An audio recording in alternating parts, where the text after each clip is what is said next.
안녕하십니까. 우리에게 힘이 되는 복지, 희망이 되는 복지, 희망사다리 조박사 TV입니다. 반갑습니다.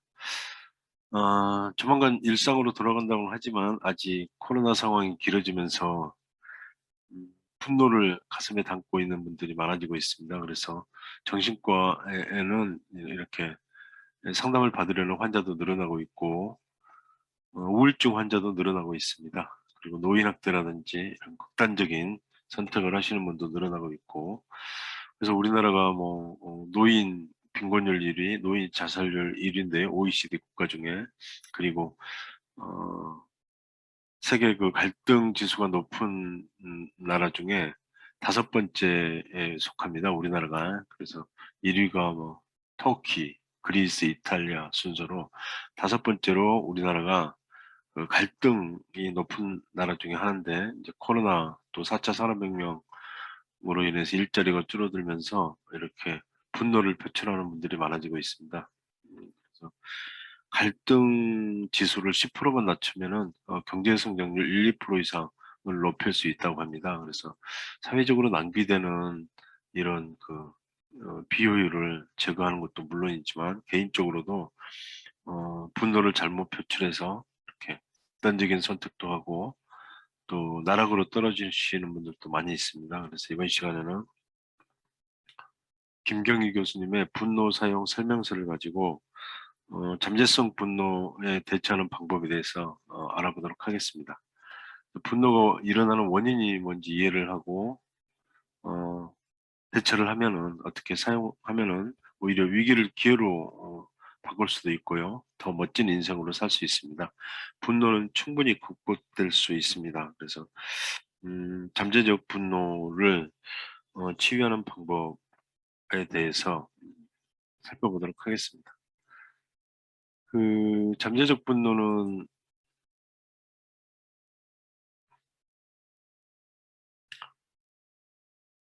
잠재적 분노를 치유하는 방법인데요. 첫 번째로 이제 마음의 평화를 위해서 의도적으로 노력을 해야 됩니다. 마음의 평화를 위해서 의도적으로 노력을 해야 됩니다. 잠재성 분노는 상처가 골마 있는 것이거든요. 그래서 상처를 치유하지 않으면 그 상처는 누적되고 오히려 분노가 자신의 삶을 주도하게 됩니다. 자신의 내면에 엄청난 분노들이 덕지덕지 쌓여 있는데 그대로 두고 함께 살아갈 것인지, 또는 골칫덩어리 분노에 대해서 조치를 취할 것인지는 자신의 선택에 달려 있습니다. 자신의 삶에 장애가 되는 골칫덩어리가 있다는 것을 인식하게 되면 그 골칫덩어리들을 치워버리도록 행동으로 옮겨야 됩니다. 그래서 마음의 평화를 위해서 의도적으로 노력을 해야 되고요. 두 번째로, 현재 자신의 사고라든지 생각, 행동이 잠재성 분노의 원인이 될 가능성이 있는지를 탐색해야 됩니다. 잠재성 분노는 그 화가 났던 것들을 오래도록 마음에 두고 있는 것을 의미하거든요. 그래서 더 키우지 않도록 조치를 취해야 되는데요. 우리는 분노의 감정 밑에 무엇이 있는지를 점검을 해야 되고요. 그러면 어떻게 해야 될까요? 화의 원인을 제공한 것이 무엇인지를 먼저 진단하는 것이 중요합니다. 무엇이 자신을 속상해하고 화가 나는지 원인이 확인되었으면 뒤로 미루지 말고 엉킨 실타래를 어떻게 풀어야 될 건지에 대해서 생각하고 실천을 해야 됩니다. 대체적으로 화의 작은 원인들은 생각의 관점의 차이에서 오는 것이나 오해와 소통의 부재에서 시작된다고 합니다. 그래서 건강한 소통은 자기 내면에 일어나는 것을 적절하게 표현할 줄 알아야 되고, 내가 느끼고 있는 감정이 무엇이고 그 감정에 대한 감정은 어떤지, 그 감정을 일으킨 나의 신념이나 가치체계는 뭔지에 대해서 정직하게 자신과 타인에게 표현할 수 있어야 되고요. 어떤 상황에서든 자신의 생각과 느낌과 행동, 기대 등이 내면의 생각과 일치된 표현을 함으로써 좋은 관계가 지속된다고 합니다. 그래서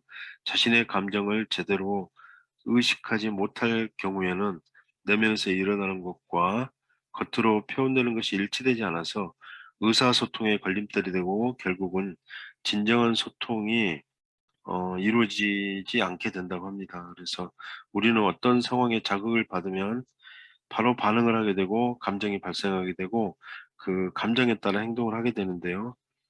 상황이 감정을 불러일으키는 게 아니고 그 상황에 대해서 부여하는 판단이나 해석이 다른 감정을 뒤따르게 하여 화를 일으키는 경우가 많습니다. 예를 들어서 동료가 "오늘 행사에 그 차림새는 안 어울려 라고 했다면 "오늘 내 차림새는 그들이 보기에 좋지 않았나 봐" 하고 조금은 기분이 좋지 않음으로 그칠 수 있는데, 보통 사람들은 감정에 따른 또 다른 감정이 섞이면 "아니 내가 너보다 가난하다고 무시를 해? 너 두고 봐라" 라고 표출이 된다고 합니다. 그래서 최근에 생수병으로 독극물 사건도 마찬가지입니다. 그런 감정이 쌓여서 그렇게 극단적인 선택을 하게 되는 경우고요. 2 차적 감정이 섞여서 좋지 않은 감정을 누적시키는 거거든요. 그래서 1 차적 감정을 인정하면 잠시 고통으로 마무리될 수 있는데, 감정에 대한 감정으로 인해서 자신의 괴로움이 더 커져서 분노로 연결되기도 합니다. 그래서 1 차적 감정과 2 차적 감정을 분리시켜서 다룰 줄 알아야 됩니다. 세 번째로 공감하는 연습을 해야 됩니다. 공감. 공감이란 상대의 입장이 되어서 상대방의 감정, 생각, 느낌을 내 것처럼 느끼고 이해하는 심리적인 상태거든요. 그래서 그 사람의 감정을 함께 경험하는 태도를 말합니다. 공감. 그래서 상대방의 감정 세계에 함께 머무르면서 상대방의 말에 귀를 담고 함께 느끼고 이해하는 것입니다. 그리고 공감이 일어나면 그 사람에게 가장 중요한 것이 무엇일까? 어떤 느낌이었을까? 화가 났을까? 그 사람이 필요하고 원하는 게 무엇일까? 다정한 마음이 생기고 자연스럽게 위로의 말이 나오게 됩니다. 역지사지가 그런 뜻이겠죠. 상대방의 입장에 대해서 한 번 더 생각해 보는 거. 네 번째로 증오를 해결하자입니다. 증오를 해결하기. 증오는 분노를 만드는 연료거든요. 그래서 증오를 갖고 있으면 마음이 차갑든지 폭탄을 갖고 있는 것과 마찬가지입니다. 그렇기 때문에 증오심을 버리는 것이 자신을 위하는 길입니다. 그렇다면 증오심을 어떻게 버릴 수 있을까?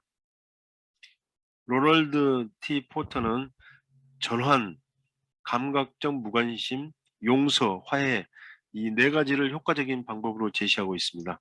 전환의 목표는 문제를 해결하기 위해서가 아니고 머릿속에 있는 불필요한 집착을 몰아내기 위해서입니다. 머릿속이 아무리 작은 공간이라도 "공짜로 전세를 주지 말라. 인생을 즐겁게 살자." 이런 것입니다. 그래서 어떤 문제에 몰입하게 되면 그 문제의 늪에서는 문제로만 보이게 됩니다. 그래서 문제에 대한 몰입에서 밝은 곳으로 전환될 때 그 문제가 별것이 아니고 하찮게 느껴집니다. 문제를 별것 아니게 하기 위해서는 감정적 무관심으로 전환할 필요가 있습니다. 그리고 자신에게 상처와 모욕을 줬던 사람을 떠올릴 때 분노와 증오심이 같이 떠오른다면 여전히 증오심을 품고 있는 것입니다. 그들이 내게 준 상처를 털어버리고 내게 아무것도 남아있지 않다면 상처는 더 이상 내 것이 아닙니다. 그래서 증오심을 곁에 두거나 마음속에 간직하고 있다면 내게 증오심을 불러일으켰던 어떤 상황과 유사한 상황에 부닥쳤을 때 마음속에 증오심을 꺼내 보면서 다시 그때의 증오심과 분노의 상황을 재현해 버리고 맙니다. 그래서 과거의 상처는 과거로 지나간 것입니다. 과거에 매여서 자신의 삶을 불행으로 끌고 갈 필요가 전혀 없습니다. 용서와 화해는 자신을 위해서 필요한 것입니다. 그러나 용서가 되지 않을 때는 죄책감을 가질 필요 없이 그냥 놓고 나의 삶을 살아가는 것입니다.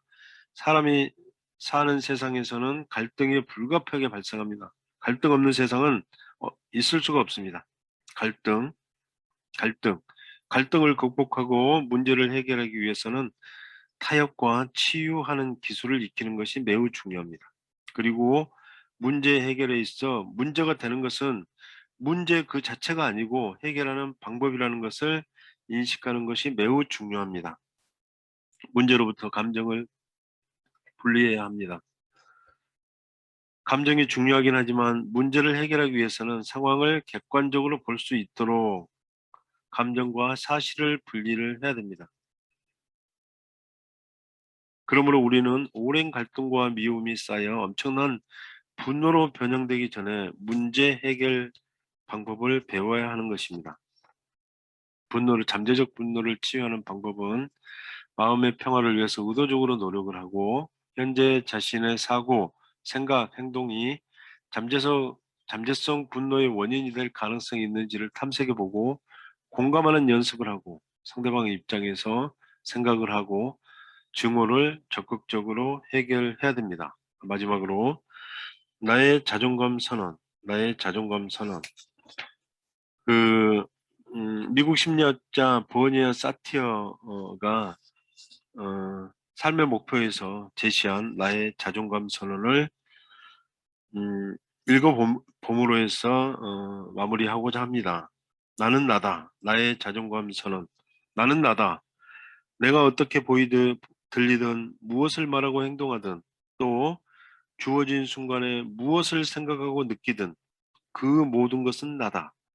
나중에 나의 모습과 목소리와 말과 행동과 생각과 감정을 살펴보면 어떤 부분들은 알맞지 않다.